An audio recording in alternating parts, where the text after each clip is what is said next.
Hey, Dad. Hey, Joel. How's it going? I'm doing good. What's up today? So, I wanted to ask about something that I've been struggling with lately.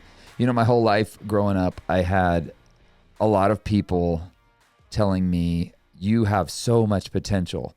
And I've realized now that I'm older, part of my greatest trauma is the fact that I felt I had all this potential to live up to. And it's very stressful because I do feel that within me. I've learned a lot of things. I've tried a lot of things. I've had a lot of experiences. And I feel like I'm an 8-cylinder engine running on about one cylinder. Well, you have been a great disappointment to many of us. I mean, how you've really been such a failure in life. And so, yeah. I don't feel that at all. I was telling somebody the other day, I was like, if the Lord took me now, I don't want to go, but I've lived a pretty good life. Yeah. I've traveled. I've just done a bunch of stuff. There's still more stuff I want to do, but I've got all this potential I feel like I've got in me. And I literally feel like, if you've ever had a engine that's just not working right and you're like, man, it should do more than this. And I feel like I'm this 8-cylinder engine with one cylinder, maybe 2 cylinders running. And it's very frustrating to me because as I get older, I feel this tremendous pressure.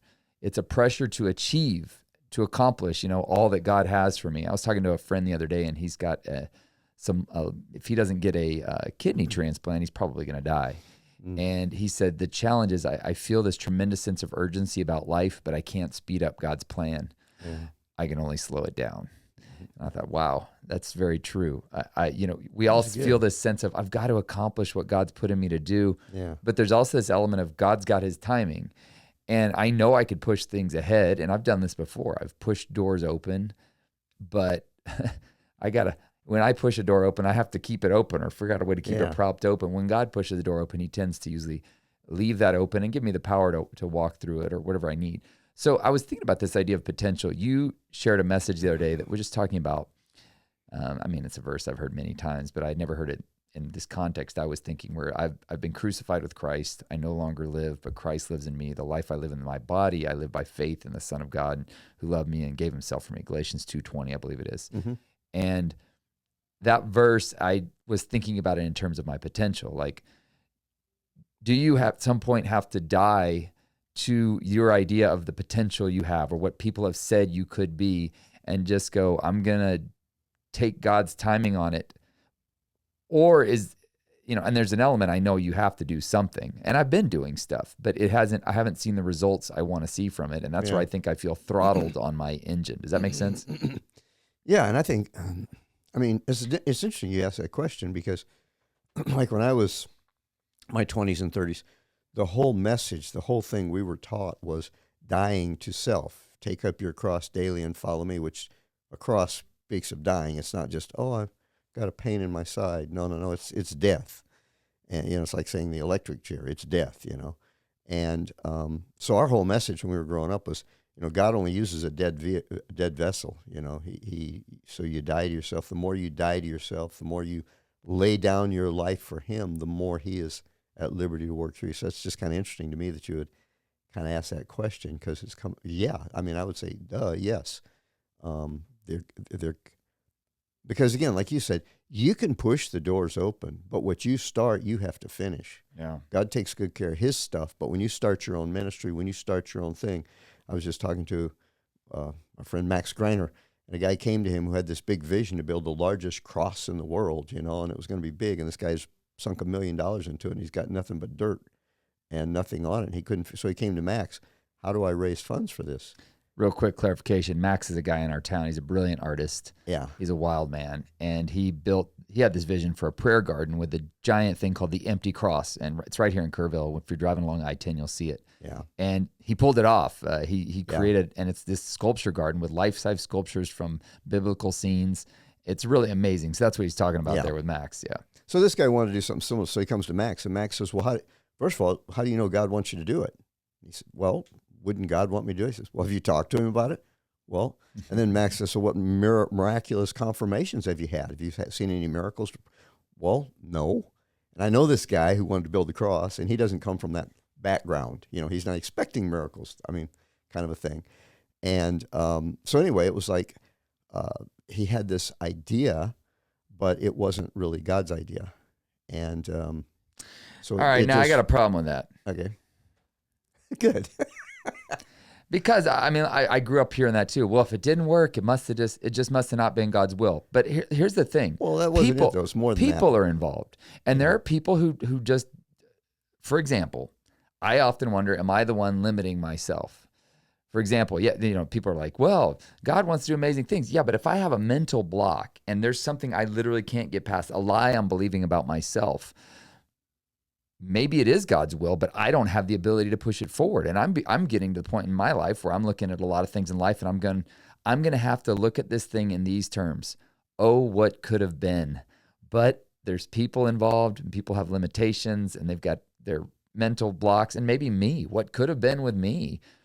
But if I refuse to do the work to get over some mental blocks or challenges, which I think I'm doing the work, but the reality is people get involved and we mess things up. So you can't say it wasn't God's will. Well, but because it could be like, well, maybe it was God's will that this be a really amazing, huge church, but the pastor just doesn't have what it takes to get it to that level. Okay.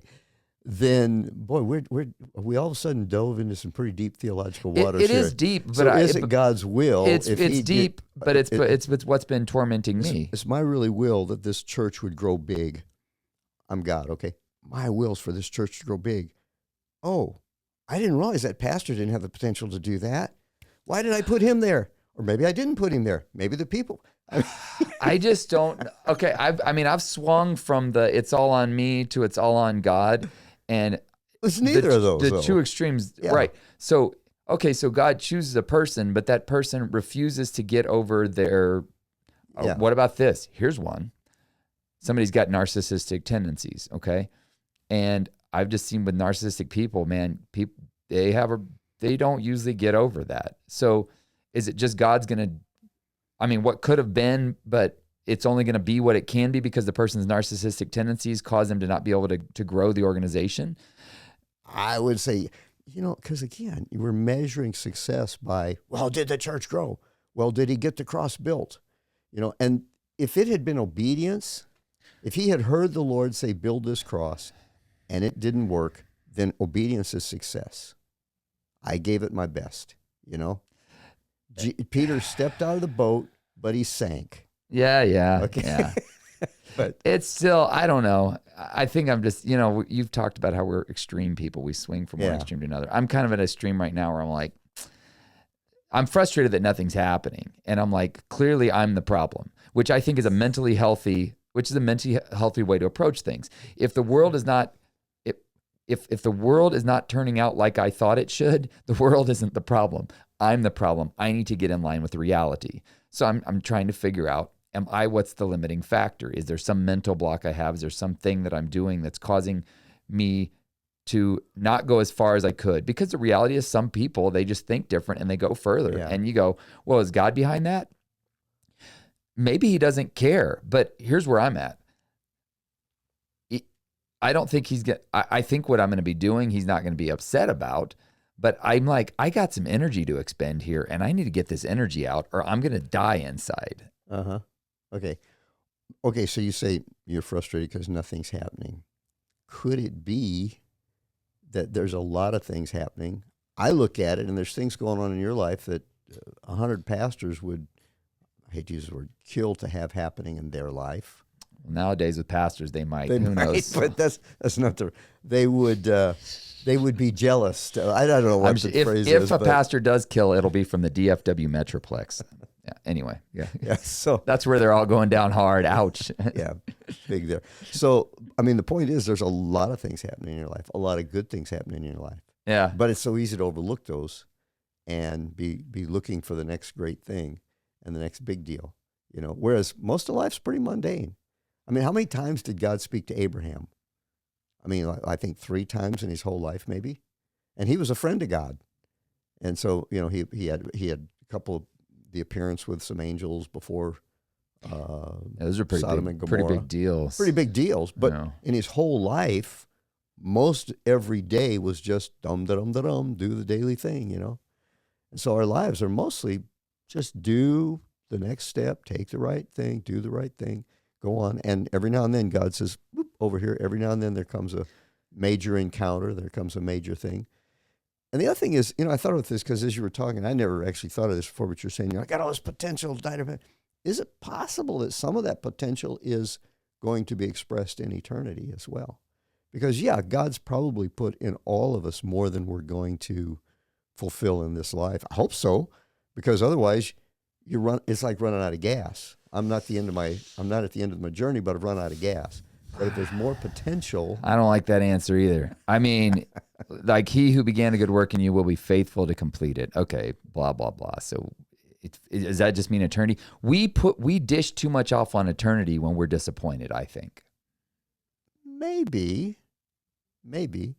But. And I think we say, well, maybe it's just something that's meant for eternity. And maybe it's that you've got a problem in your brain and the way you see the world, and you need to unlearn some things about God and learn some new things about God. Well, that's some people, but that is not you. I mean, How do you know? Well, because you're always scraping up stuff inside of you and trying to figure out what's wrong inside of you, I mean, you're always looking for something inside there, shaking the bottle to see if there's anything in there. Well, an Enneagram 8 thing is perpetual growth. If I'm not growing, I'm dying. Okay, so which honestly is every human. But there's your problem. If you can grow to become a 9 like me, then you'll be really good. Well, my other problem is I have an Enneagram 9 wing, thanks to you probably, where I'm just like, who cares? Yeah, well, you need that every now and then. You need that. Yeah, leave me alone, life. So I think what I got from that message that you shared is that there are going to be things in me that I need to die to the idea that I have to, that I'm going to ever achieve them, which is something in me. It sounds like giving up hope. I was talking to somebody the other day. It's not really dying to it. It's a matter of committing it to the Lord. Okay, God, if you want this to happen, you can bring it about in your time. I'm going to be faithful. I'm going to be ready. It's setting your sails for the wind. Okay, you can't make the wind blow, but if you're out there and it's still and calm, you set your sails so that if the wind does blow, you caught it. Yes, but you also paddle like HE double hockey sticks if you need to get somewhere. Well, yeah, you can paddle, but you can paddle all day long and you're not going to get across the Atlantic. You may as well just sit there and wait for the wind and spend some time just quieting down and saying, God, when you want me to move, I'll move. But in the meantime, you're not wasting time. You're not, eating Cheetos and drinking Coke. You're spending time connecting with the Lord, getting your internal sail set. Yeah. So that when God comes, you're ready. Deepening your message, deepening your roots, so that when the wind comes, you're not blown over because you've got deeper roots now.